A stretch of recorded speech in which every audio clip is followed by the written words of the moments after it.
Puji nama Tuhan. Selamat pagi Bapak Ibu yang terkasih dalam kasih Tuhan Yesus. Shalom. Iya, kita boleh ada di tempat ini semuanya karena kemurahan Tuhan dan besarnya kasih Tuhan bagi kita semua. Biarlah dengan segenap hati kita mau datang kepada Tuhan. Biarlah dengan totalitas hidup kita serahkan bagi Tuhan untuk kemuliaan nama Tuhan. Kita akan masuk di dalam hadirat-Nya. Biarlah di tengah-tengah situasi seperti ini, itu tidak akan mengurangi iman kita untuk tetap setia dan dekat dengan Tuhan. Kita mau terus semakin dekat dengan Tuhan. Kami mengundang Bapak Ibu Saudara untuk bangkit berdiri.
akan memberkati setiap kami. Engkau yang akan mengampuni setiap kami. Engkau yang akan mengayakkan setiap kami Bapa. Sehingga sungguh setiap pujian syukur yang kami naikkan menjadi dupa yang harum di hadapan-Mu, dan kami semua diberkati. Terima kasih Bapa, terima kasih. Kami mau mulai ibadah kami dengan segala ucapan syukur di dalam nama Tuhan kami Yesus Kristus. Haleluya. Amin. Kita akan tetap bangkit berdiri. Kita sudah diberi kuasa oleh Tuhan untuk kita mengalahkan segala sesuatu. Dan kemenangan selalu ada buat kita untuk mengalahkan apapun di dalam kehidupan kita.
Dia yang sudah memberikan yang terbaik bagi kita, bila kita memberikan yang lebih baik lagi.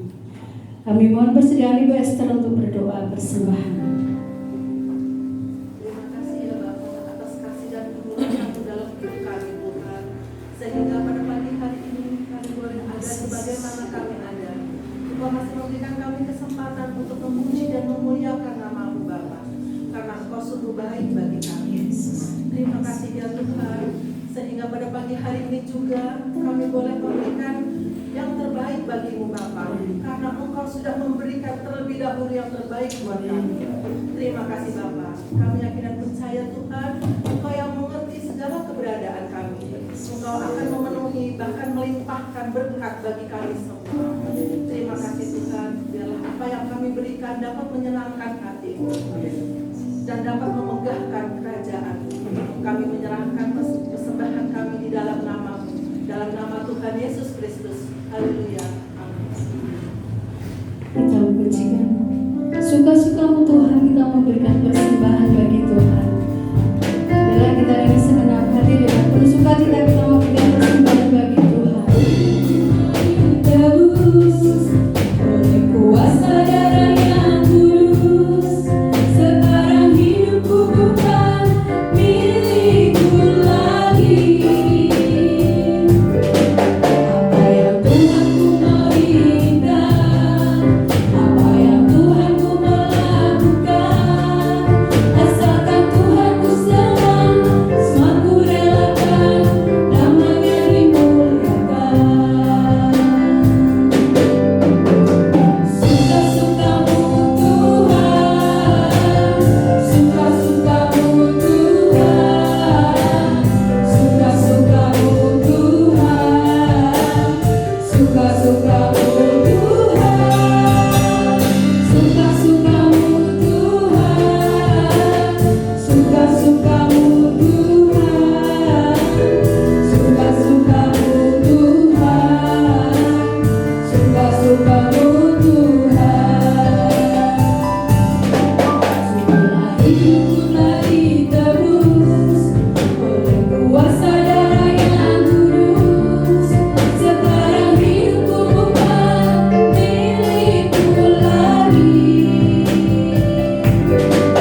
Apa yang Tuhan ku mau inginkan, apa yang Tuhan ku melakukan, asalkan Tuhan ku senang, semua ku relakan, namanya dimuliakan. Suka-suka-Mu Tuhan, suka-suka-Mu Tuhan, suka-suka-Mu Tuhan, suka-suka-Mu Tuhan, suka-suka-Mu Tuhan, suka-suka-Mu Tuhan, suka-suka-Mu Tuhan, suka-suka-Mu Tuhan, suka-suka-Mu Tuhan, suka-suka-Mu Tuhan. Tuhan Yesus memberkati persembahan sudah Bapak Ibu bawa dan memberkati kita semua. Kita akan persiapkan hati kita untuk kita diisi oleh kebenaran firman Tuhan. Biarlah sungguh firman Tuhan akan menguatkan kita untuk kita semakin dekat dengan Dia, Tuhan kita yang penuh kasih, untuk kita semakin taat di dalam segala perintah-Nya. Dan kita akan merenungkan firman itu dengan segenap hati, supaya firman itu sungguh akan bertumbuh di dalam setiap hati kita dan akan terus menuntun di setiap langkah hidup kita. Terima kasih Tuhan. Dalam hatiku, terima kasih Tuhan. Berterima kasih Yesus, Kau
Dari hati sanubari yang paling dalam, kami mempersembahkan seluruh kehidupan kami ke hadirat-Mu.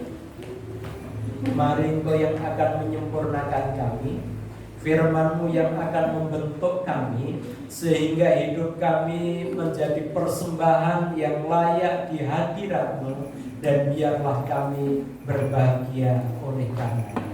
Mari Tuhan, Engkau yang akan berfirman kepada setiap kami, Engkau yang memberkati kami. Di dalam nama Tuhan Yesus Kristus kami berdoa. Silakan kembali duduk. Selamat pagi Bapak Ibu Saudara semua, Shalom. Puji Tuhan, kesempatan pagi hari ini saya mengajak untuk membuka Alkitab kita di dalam kitab 1 Petrus pasalnya yang kedua. 1 Petrus 2 dari ayat 18 sampai ayat yang ke-25 kita akan membaca renungkan bagian firman Tuhan ini. 1 Petrus pasal yang kedua ayatnya 18 sampai ayat yang ke-25. Seberapa yang sudah mendapatkan bertanggapan, kita akan membaca di bawah judul perikop penderitaan Kristus sebagai teladan. Hai kamu hamba-hamba, tunduklah dengan penuh ketakutan kepada Tuhanmu, bukan saja kepada yang baik dan ramah, tetapi juga kepada yang bengis. 19 sama-sama. Adalah kasih karunia juga sama-sama sadar akan menanggung penderitaan yang dirasakan. Sebab dapatkah disebut pujian jika kamu menderita pukulan karena berbuat dosa? Tetapi jika kamu berbuat baik dan karena itu kamu harus menderita, maka itu adalah kasih karunia pada Allah. Sebab untuk itulah kamu dipanggil, karena Kristus telah menderita untuk kamu dan telah meninggalkan teladan bagimu, supaya kamu mengikuti jejaknya. Ia tidak berbuat dosa dan tipu tidak ada dalam mulutnya. Ketika ia dicaci maki, ia tidak membalas dengan mencaci maki. Ketika ia menderita, ia tidak mengancam, tetapi ia menyerahkannya kepada Dia yang mengampuni dengan adil. Ia sendiri telah memikul dosa kita di dalam tubuhnya di kayu salib, supaya kita yang telah mati terhadap dosa hidup untuk kebenaran. Oleh bilur-bilurnya kamu telah sembuh. Sebab kamu sesat di dunia, tetapi sekarang kamu telah kembali pada gembala dan memelihara jiwa. Amin. Bapak Ibu Saudara semua yang saya kasih dalam Tuhan, sebagaimana perikop di dalam nas yang barusan kita membacanya, penderitaan Kristus sebagai teladan, itu yang akan menjadi pokok renungan kita kesempatan pagi hari ini. Saya mengajak untuk setiap kita meneladani penderitaan Kristus di dalam kehidupan setiap kita.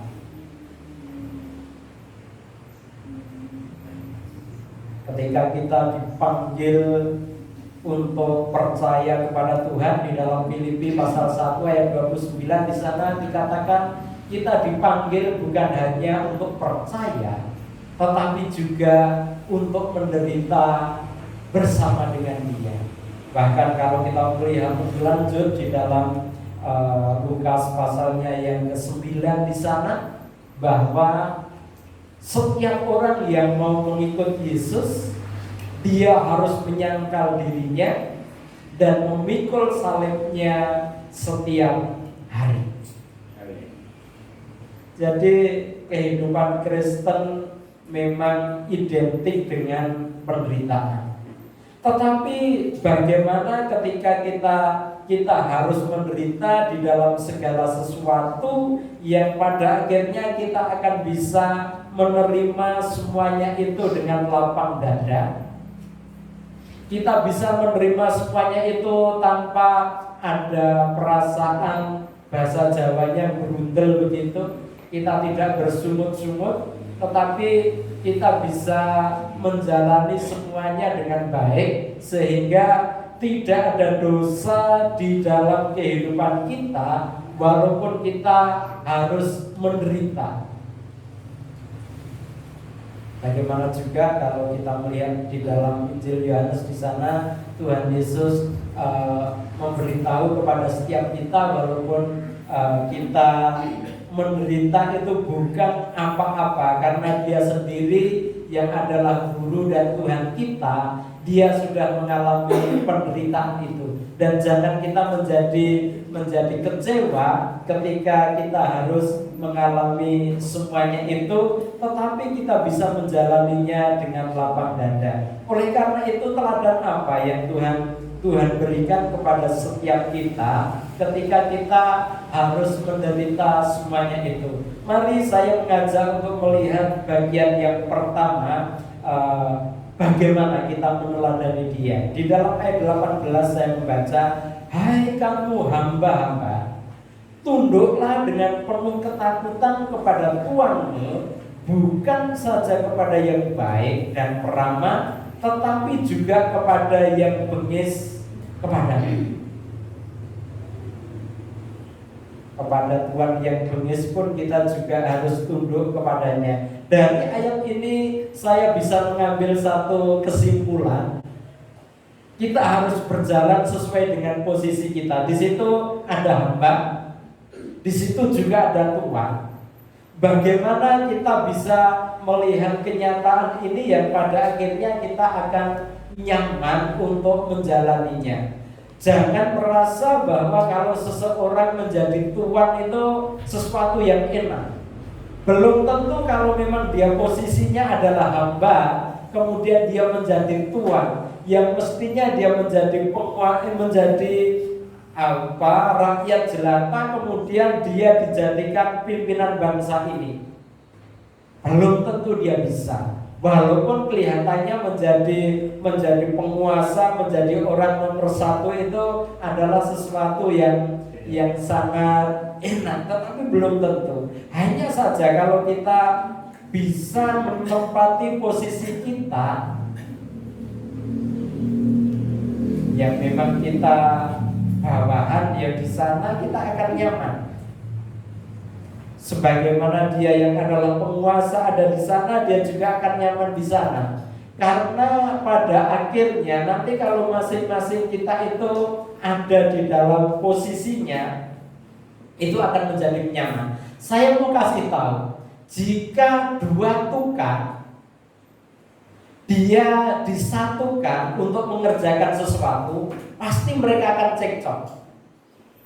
Mestinya pasangan tukang, tukang bangunan maksud saya, tukang dia pasangannya dengan kuli. Kalau sama-sama tukang nanti pasti akan cekcok. Pasti akan cekcok. Cekcok kok gini loh, cekcok gini. Mengapa? Karena yang mestinya memerintah kemudian diperintah pasti nggak mau. Tukang kan biasanya memerintah untuk begitu dan begini, dan biasanya kuli ya dia ya tunduk saja diperintah, melakukan apa saja yang diperintahkan oleh tukang, sehingga semuanya nanti akan menjadi baik. Di mana posisi kita itu yang nanti akan membawa kita kepada satu kenyamanan. Ketika kita tidak ada pada posisi kita, itu tidak akan membawa kita kepada satu kenyamanan. Camkan baik-baik itu. Tuhan Yesus memberikan teladan bagaimana ketika dia harus mati di atas kayu salib, memang dia harus menjalankan semua itu, dan itu adalah kehendak Bapa. Itu adalah kehendak Bapa. Di dalam taman Getsemane dia bergumul sedemikian rupa. Bagaimana itu dia tahu apa yang ada di depannya adalah cawan penderitaan. Itulah sebabnya dia berdoa, biarlah cawan ini berlalu, tetapi jangan itu karena kehendakku, tetapi biarlah kehendakku yang jadi. Dan memang salib harus diterima, penderitaan harus diterima, tetapi karena itu adalah kehendak Bapa, makanya semuanya bisa dijalani dengan tuntas. Berkenaan dengan penderitaan Kristus, lihat nanti di dalam Filipi 2 ayat 5 sampai 10, bagaimana dia yang seharusnya Allah yang Maha Kuasa, dia merendahkan diri, bahkan dia harus mati di atas kayu salib, tapi memang semuanya itu harus dia lakukan karena dia mentaati akan kehendak Bapa. Ketika di dalam kehidupan pekerjaan, ya di dalam pekerjaan kita seringkali satu dengan yang lain itu terjadi satu percekcokan segala macam. Tetapi ketika ada uraian tugas yang jelas, itu nanti semuanya akan menjadi baik karena masing-masing tahu apa yang harus dilakukannya. Lihat nanti di dalam pengajaran Tuhan Yesus di Matius pasal 10, di mana bahwa Tuhan maksud saya di sana memberikan satu janji kepada orang yang diperintahnya, upah bekerja 1 hari adalah 1 dinar. Sehingga ketika pembagian upah itu yang bekerja dari pagi hari sampai sore hari dapatnya 1 dinar. Yang berangkat tengah hari 1 dinar. Bahkan yang nggak tahu berapa jam sore hari masih ada orang yang diminta untuk bekerja, upahnya juga 1 dinar. Ketika orang yang bekerja hanya sebentar itu diberi upahnya 1 dinar, yang bekerja dari pagi dia berharap, wah, aku sudah bekerja dari pagi mesti dapat tidak hanya 1 dinar. Tetapi apa yang terjadi? Bukankah janjinya 1 dinar sehari? Dalam kaitan dengan itu tidak bisa disalahkan ketika Tuhan itu memberi yang berangkat pagi-pagi sampai yang berangkat sore hari dengan upah 1 dinar. Berkenaan dengan ayat ini, Bapak Ibu Saudara semua, ini memberikan satu pengajaran, satu teladan kepada setiap kita. Posisi apa yang sedang kita alami saat ini, ketika kita ada pada posisi itu yang akan membuat kita nyaman untuk menjalaninya. Tentunya kalau ingin menjadi lebih tinggi, ya bagaimana segala sesuatu itu diusahakan dan nanti bisa mendapat kedudukan yang lebih tinggi. Kita akan melihat bagian yang kedua dari apa yang barusan kita membacanya. Ayat 19-20 di sana. Sebab adalah kasih karunia jika seorang karena sadar akan kehendak Allah menanggung penderitaan yang tidak harus ia tanggung. Sebab dapatkah disebut pujian jika kamu menderita pukulan karena kamu berbuat dosa? Tetapi jika kamu berbuat baik dan karena itu kamu harus menderita, maka itu adalah kasih karunia pada Allah. Saya mengambil satu kesimpulan dari 2 ayat ini bahwa penderitaan itu menjadi jalan berkat, bahwa penderitaan itu akan mendatangkan berkat. Penderitaan karena satu kesalahan itu adalah wajar. Tetapi kalau kita ada di dalam kebenaran tetapi kita dipersalahkan, nah itu yang di dalam ayat 20 dikatakan itu adalah kasih karunia. Bapak Ibu menyaksikan tayangan televisi di mana ada orang yang maunya guyon tetapi membawanya kepada penjara. Saat ini banyak orang yang membagikan sembako, tetapi ya YouTuber itu juga melakukan hal yang sama, membagikan sembako tapi isinya apa?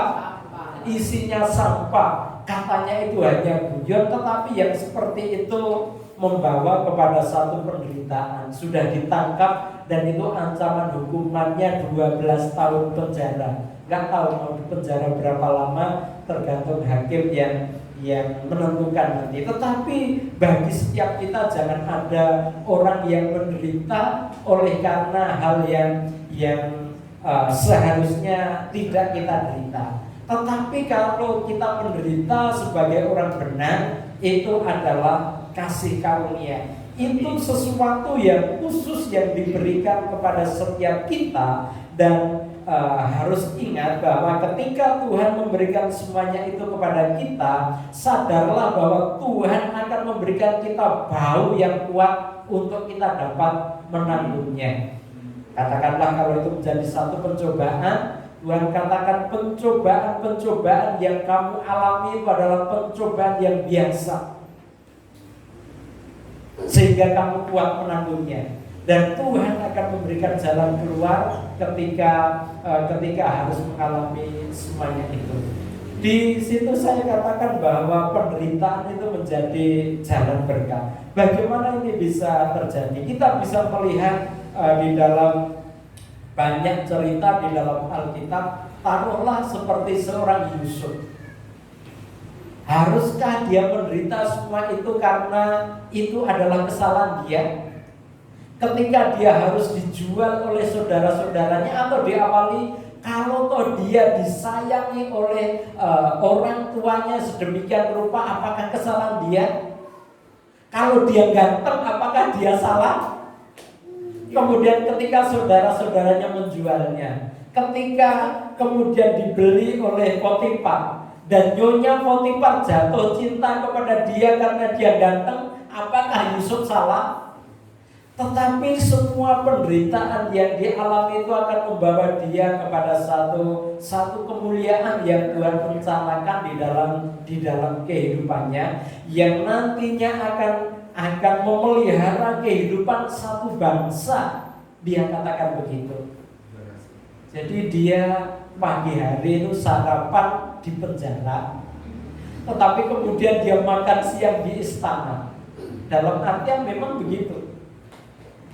Dia ada di dalam penderitaannya di penjara, kemudian dia harus mengartikan apa yang menjadi mimpi Firaun, sehingga dia dipanggil ke istana. Ada jamuan di sana tentunya. Dan banyak kisah tentang itu. Lihat bagaimana Sadrak, Mesak, dan Abednego ketika dia dimasukkan di dalam perapian yang menyala-nyala, apakah dia bersalah? Enggak. Karena dia tetap beribadah kepada Tuhan Allah yang benar, sehingga dia harus menerima semuanya itu. Sama juga Tuhan Yesus mengalami semua penderitaan itu, tetapi lihatlah di dalam Filipi di sana yang pada akhirnya dia akan menerima apa? Kemuliaan yang dari semula memang adalah miliknya. Segala lutut bertelut, semua lidah mengaku bahwa Yesus Kristus adalah Tuhan untuk kemuliaan Bapa. Dan di dalam kehidupan bangsa kita juga banyak jalan penderitaan itu yang akhirnya membawa dia kepada satu kejayaan atau kemuliaan. Bagaimana dulu Presiden Megawati, bagaimana perjuangannya yang dia mengalami banyak penderitaan yang akhirnya menghantar dia kepada presiden. Bahkan SBY juga, bagaimana dia menjadi anggota kabinet yang pada akhirnya dia juga nanti akan menjadi presiden ketika dia mendapat perlakuan yang menurut banyak orang itu seharusnya tidak diterimanya. Tetapi Bapak Ibu Saudara semua, ketika kita dikondisikan untuk masuk dalam penderitaan, berharaplah pada Tuhan, bersyukurlah pada Tuhan, karena semuanya itu akan membawa kita kepada satu kejayaan atau kemuliaan pada akhirnya. Yang ketiga, dari ini agak yang di atasnya, dari 1 Petrus 2 ayatnya 11 dan 12 yang tadi kita tidak membacanya, saya membaca sekarang. Saudara-saudara yang kasih, aku menasihati kamu supaya sebagai pendatang dan perantau kamu menjauhkan diri dari keinginan-keinginan daging yang berjuang melawan jiwa.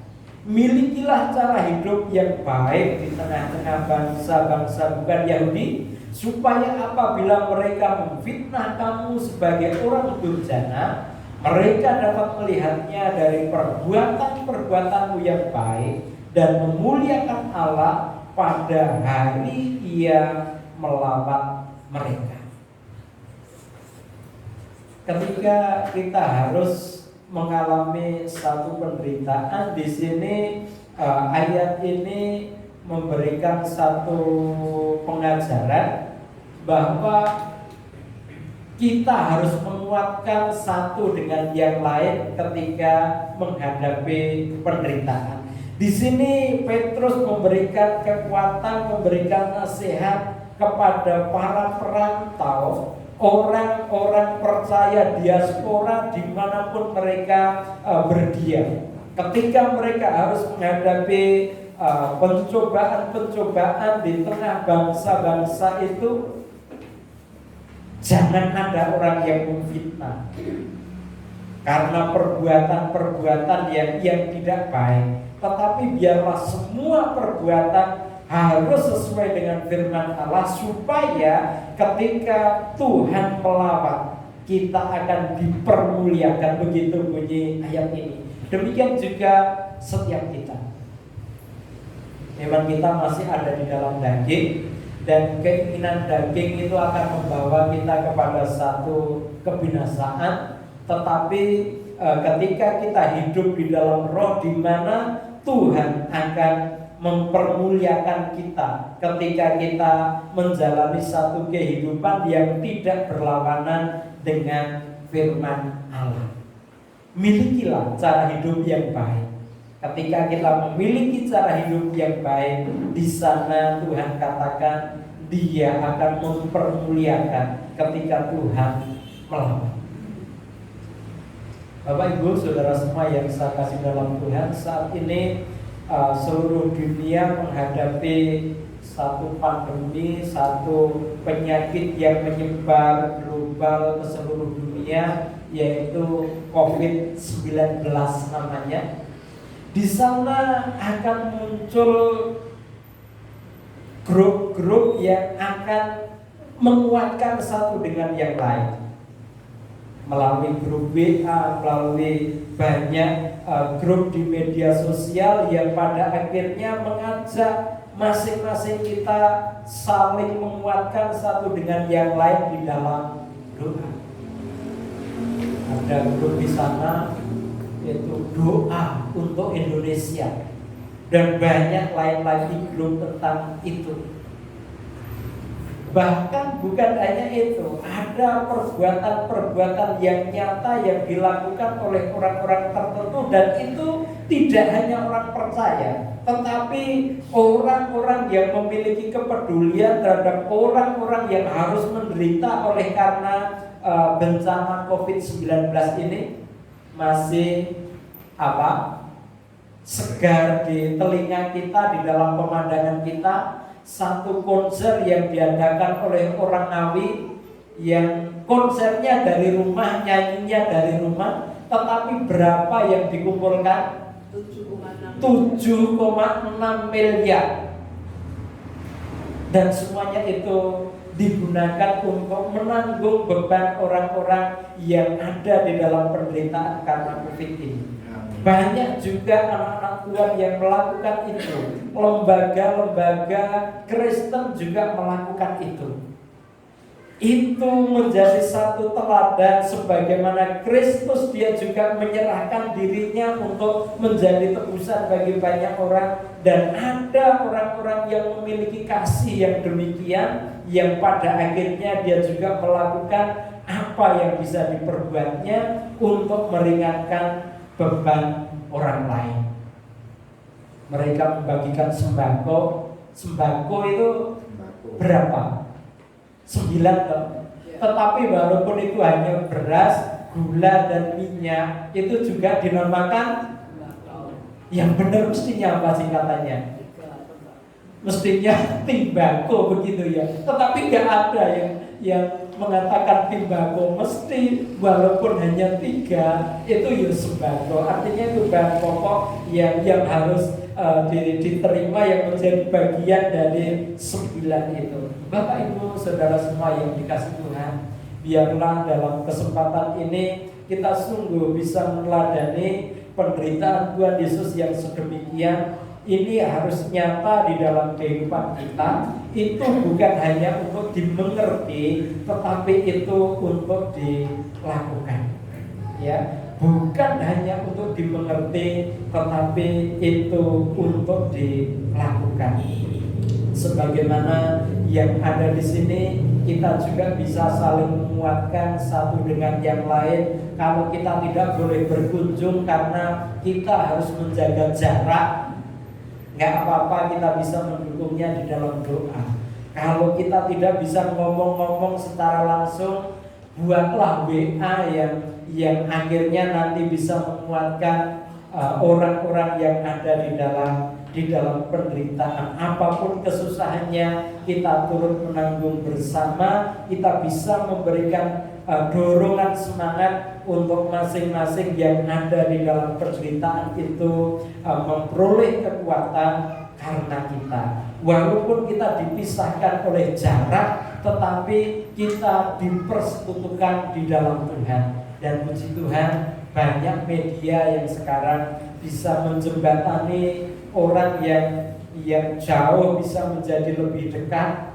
Tetapi sayangnya juga orang yang dekat menjadi jauh, karena ketika orang ada di dalam satu persekutuan, masing-masing megang HP-nya dan ora sokwaruh dengan orang yang ada di sekelilingnya. Mestinya tidak demikian. Kiranya apa yang ada di dalam ayat ini menjadikan dorongan bagi setiap kita bahwa kita wajib untuk saling menguatkan satu dengan yang lain ketika menghadapi penderitaan. Kiranya ini boleh menjadi berkat bagi setiap kita. Kita boleh menjalani apa yang Tuhan teladankan di sini. Masing-masing kita sungguh bisa menempatkan posisi kita di mana. Kemudian sadarlah, yakinlah bahwa ketika memang harus mengalami penderitaan, kiranya itu akan menjadi jalan berkat bagi setiap kita. Dan yang ketiga, ketika kita harus mengalami penderitaan itu dan kita juga mendengar orang-orang lain, saudara-saudara kita ada di dalam penderitaan, mari kita saling menguatkan satu dengan yang lain. Kita bersatu dalam doa. Bapa, kembali kami mensyukuri untuk firman-Mu. Biarlah ini Engkau akan menerangkan di dalam kehidupan setiap kami. Biarlah kami menyadari dimanapun kami berada di dalam posisi kita, biarlah semuanya kami bangun di dalam kehendak-Mu, sehingga kami tidak akan kecewa. Dan biarlah juga ketika penderitaan Engkau izinkan terjadi di dalam kehidupan kami, itu tidak akan menggoyahkan iman percaya kami. Biarlah kami juga memiliki satu keyakinan bahwa penderitaan itu, kesusahan itu akan menjadi jalan berkat bagi setiap kami. Dan biarlah kami juga boleh saling menguatkan satu dengan yang lain ketika kami harus mengalami penderitaan. Terima kasih Tuhan. Biarlah firman-Mu ini akan menjadi bagian hidup kami. Kami boleh menjadi pelaku-pelaku firman-Mu, dan kami berbahagia oleh karenanya. Terima kasih Tuhan. Di dalam nama Tuhan Yesus Kristus kami berdoa. Amin. Kita akan mengakhiri seluruh rangkaian ibadah kita bersama dengan gereja Tuhan di segala abad dan di segala tempat. Kita akan menyatakan pengakuan iman rasuli. Kami undang semua bangkit berdiri. Kita akan menyatakan pengakuan iman kita dengan pengakuan iman rasuli. Pengakuan iman rasuli. Aku percaya kepada Allah Bapa yang Maha Kuasa, Khalik langit dan bumi, dan kepada Yesus Kristus anaknya yang tunggal Tuhan kita, yang dikandung dari Roh Kudus, lahir dari perawan Maria, yang menderita di bawah pemerintah Pontius Pilatus, disalibkan, mati dan dikuburkan, turun ke dalam kerajaan maut. Pada hari yang ketiga bangkit pula dari antara orang mati, naik ke surga, duduk di sebelah kanan Allah Bapa yang Maha Kuasa, dan akan datang kembali untuk menghakimi orang yang hidup dan yang mati. Aku percaya pada Roh Kudus, gereja yang kudus dan am, persekutuan orang kudus, pengampunan dosa, kebangkitan tubuh, dan hidup yang kekal. Kita bersatu di dalam doa. Bapa kami yang di surga, kami sungguh bersyukur kalau kesempatan ini kami boleh ada di hadirat-Mu, memuji, memuliakan Engkau, bahkan kami boleh merenungkan kebenaran firman-Mu. Sebelum kami undur dari tempat ini, kami membawa doa kami kepada-Mu.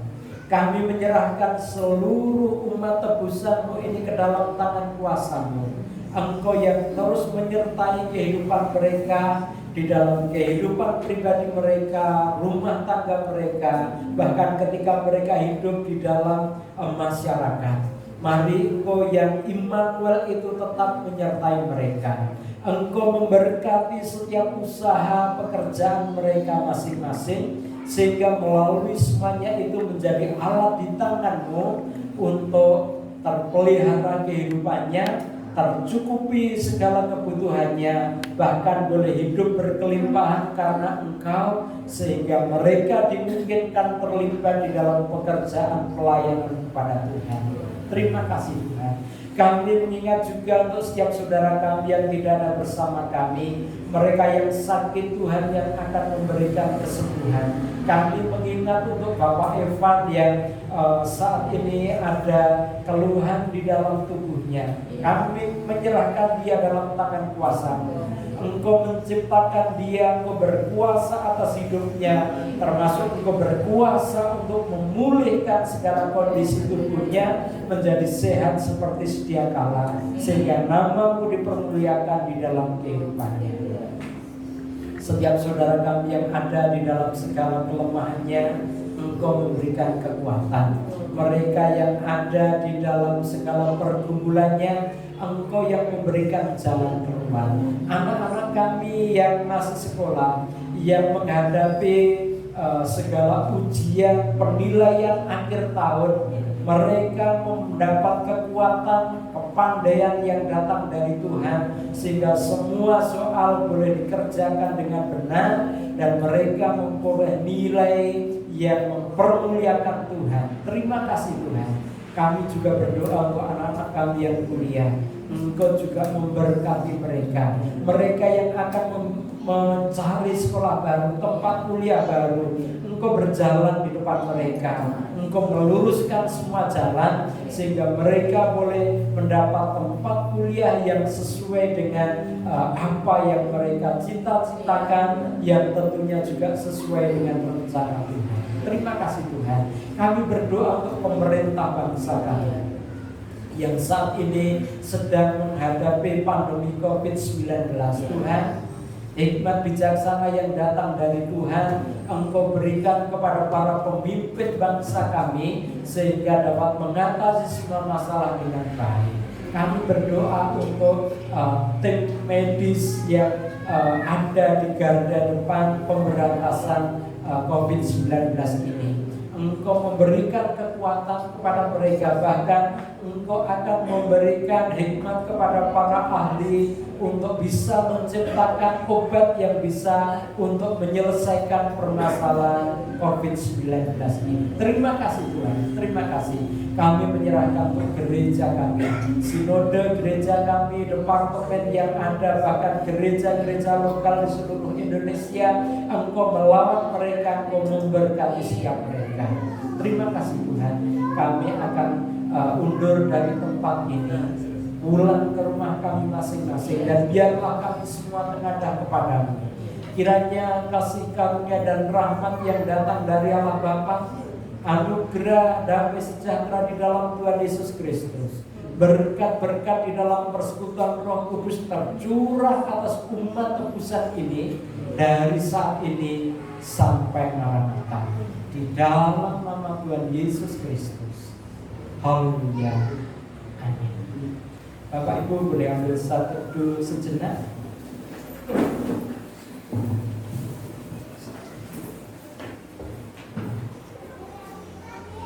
Sekian ibadah. Selamat hari Minggu. Tuhan memberkati.